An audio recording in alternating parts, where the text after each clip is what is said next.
All right, everyone, so today's post is gonna be for everyone that wants to know just kind of like why, or the foundation, the bigger picture when it comes to warming up. Now, for some of you, you don't even warm up, so you're probably gonna hate this post, but I strongly encourage you to understand the value of warming up, and by learning how to warm up, you probably start incorporating it. At least I would hope so, okay?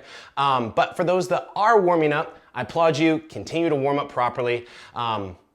When you are warming up, everyone, whether you are a coach planning your athletes' warm-ups or you yourself are trying to figure out how to warm up before you go do a workout, a WOD, a heavy lifting session, play a sport, doesn't matter, guys.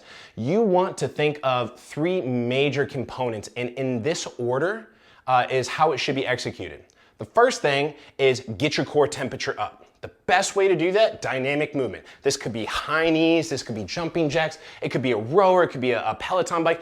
It just needs to be something that is fast because that's gonna get blood flowing quickly. It's gonna get your heart rate up. You're probably even gonna start perspirating a little bit or sweating, right? And that is a good thing because when you do things like that, it tells your brain, hey, it's time to work. So be active, be aware, right? So that we don't potentially hurt ourselves. And the flip side, or on the other side of that, it also does prevent injury because your muscle tissues are warmer. Warmer muscle tissues tend to perform better and they're much less likely to be injured, okay? That is the first and most important thing, okay?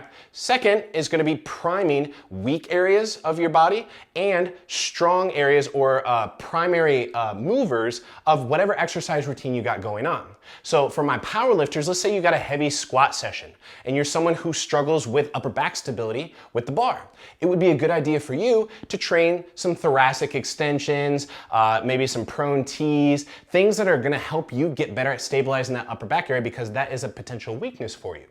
You would also really want to prime the muscle categories that are moving that weight, and that's going to be your legs, right? Your trunk, your core muscles. So make sure that you're also spending time priming the body parts that you really need working and working well, okay? Third, now after that order of exercise or of selecting movements, now is a good time to do a little bit of stretching, okay? Not before all of that, because I see some people go to the gym and they go right to the foam roller or a lacrosse ball. Your tissues aren't necessarily limited because your body temperature is low. Once you get your body temperature up, then assess whether or not you actually have limitations in ranges of motion. So once you've warmed up properly, get under the bar, do a rep, see how it feels. If you feel, oh yeah, my hips just kind of not feeling so great, it's kind of stiff, great.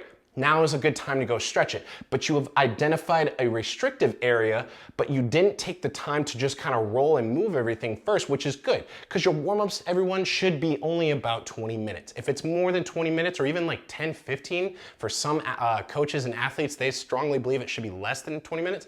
That's fine, but you need to get it and get it done because you're not growing from your warm-ups, guys. It is just a primary start and it's really, really important, but it should be short and sweet.